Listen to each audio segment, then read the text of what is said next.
আসসালামু আলাইকুম নিবন্ধন প্রত্যাশী ভাই বোনেরা। আমাদের বিভিন্ন প্রতিযোগিতামূলক পরীক্ষায় এমনকি একাডেমিক পরীক্ষায়ও প্যারাগ্রাফ এসে থাকে। তো আমাদের প্যারাগ্রাফের বিভিন্ন টপিকের মধ্যে কজ অ্যান্ড ইফেক্ট প্যারাগ্রাফ আছে। কজ অ্যান্ড ইফেক্ট প্যারাগ্রাফ কি? কারণ এবং ফলাফল। তাছাড়া আরও আছে যেমন কম্পেয়ার অ্যান্ড কন্ট্রাস্ট প্যারাগ্রাফ, যেগুলো তুলনা করা হয়, যেমন ভিলেজ লাইফ, সিটি লাইফ।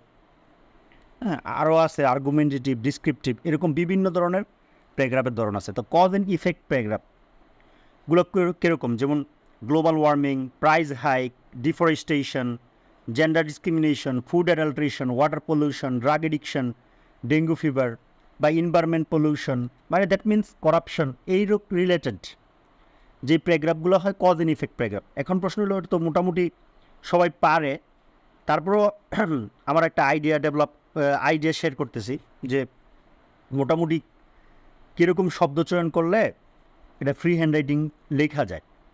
যেরকম আমি যেই টপিকটা আসে, অনেকে একটা শুধু সাবজেক্টের জায়গায় প্যারাগ্রাফের নাম লেখা পুরাটা হুবহু রাখে, এটা হয়, কিন্তু এর থেকে ভালো হলো একটা স্ট্রাকচারের পাশাপাশি প্যারাগ্রাফ বেদে, মানে প্যারাগ্রাফের ভিন্নতা অনুসারেও তথ্য দেওয়া যায়। আচ্ছা, আমি আলোচনা করলে বোঝা যাবে ব্যাপারটা। যেরকম সাপোজ পরীক্ষায় আসলো যে global warming, the global warming is considered to be a burning question in the present time. মানে কি, এটাকে বিবেচনা করা হয় যে এটা প্রকট সমস্যা। বার্নিং কোশ্চেন মানে প্রকট সমস্যা। আমরা বিগ প্রবলেম লিখতে পারি। হ্যাঁ, বার্নিং কোশ্চেন বা জায়গায় বিগ প্রবলেম, বিগের সিনোনিম হিসাবে আছে ম্যামথ, ক্লসল, হ্যাঁ, তারপরে আছে জাইগ্যান্টিক, ওগুলোও লেখা যায়। হ্যাঁ, in the present time it is a matter of sorrow, that দুঃখের বিষয় যে this problem is a hard nut two crack. এই যে burning question, hard nut two crack, এগুলো কিন্তু একই জিনিস। প্রকট সমস্যা বা এরকম একটা নাট মানে বাদাম, হার্ড যেটা কঠিন, যেটা ভাঙা যায় না, ক্র্যাক করা যায় না, তাহলে কী বলা যায়? কঠিন সমস্যা। তাহলে দুইটাই fresh. It is known to everybody that, এটা সবাই জানে যে this problem is not only deleterious but also obnoxious. আচ্ছা, এই যে ডেলেটেরিয়াস, অবনক্সাস, এটা ইউজ করলাম কেন? আমি তো ইচ্ছা করলে হার্মফুল, ডেঞ্জারাস ইউজ করতে পারতাম। হ্যাঁ, হার্মফুল, ডেঞ্জারাস ইউজ করলেও হবে, তাহলে তবে ডিলেটারিয়াস, অবনক্সাস দুইটা নতুন শব্দ ইউজ করলে শব্দগত ধারণা যে আছে, এটা আপনি আপনার যে খাতা দেখবে তাকে বোঝাইতে পারবেন। তারপর এমন ভালো প্যারাগ্রাফের জায়গায়, হ্যাঁ, যেমন নাইস না বললে স্প্লেন্ডিড বলতে পারেন। হ্যাঁ, স্প্লেন্ডি ফেরাস বলতে পারেন। মানে আপনার শব্দগত ধারণা যে ভালো প্যারাগ্রাফগুলোর জন্য কিছু ভালো শব্দ রাখা, আবার যেগুলো নেগেটিভ সাইড প্যারাগ্রাফ, ওগুলোর জন্য নেগেটিভ সাইড কিছু শব্দ রাখা। হ্যাঁ, ভালো প্যারাগ্রাফ জন্য ভালো শব্দগুলো চয়ন করা। This problem is so perilous that, এতটাই মারাত্মক যে, এটা দেখেন যে ডিলেটারিয়াস, অবনক্সাস, প্যারালাস, এগুলো কিন্তু একই টাইপের শব্দ। ওই যে হার্মফুল, ডেঞ্জারাস, ডিট্রিমেন্টাল, যেগুলো আমরা জানি। তো it is so perilous that, এতটাই মারাত্মক যে we can not ignore it, এটাকে আমরা অবহেলা করতে পারি না। আচ্ছা, তো there are many hazardous sides of this problem. হ্যাঁ, এই সমস্যাটার অনেক বিপজ্জনক দিক রয়েছে, হ্যাজার্ডাস।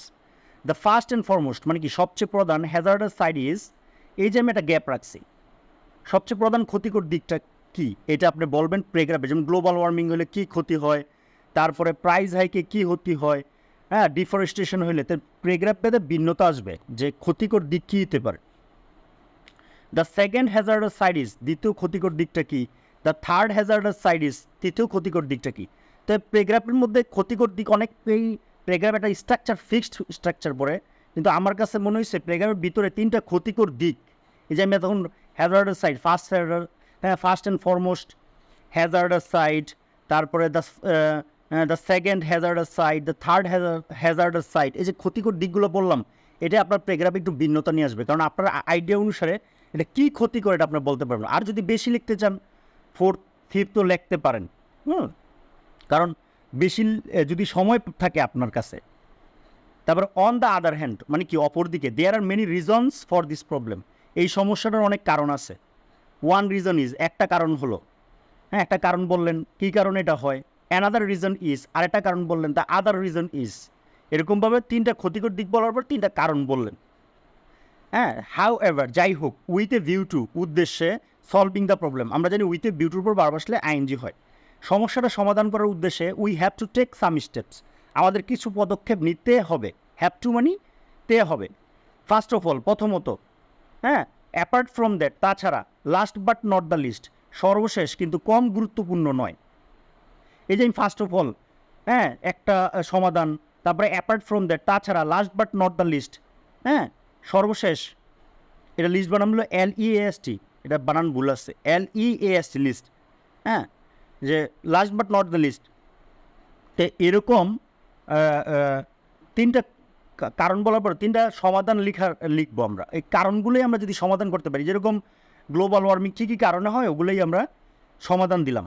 এর বেশিও সমাধান দেওয়া যায়, বেশিও কারণ বলা যায়, এটা সময়ের উপরে ডিপেন্ড করবে যে আমি কতটুকু সময় পেলাম, কতটুকু লিখতে পারলাম।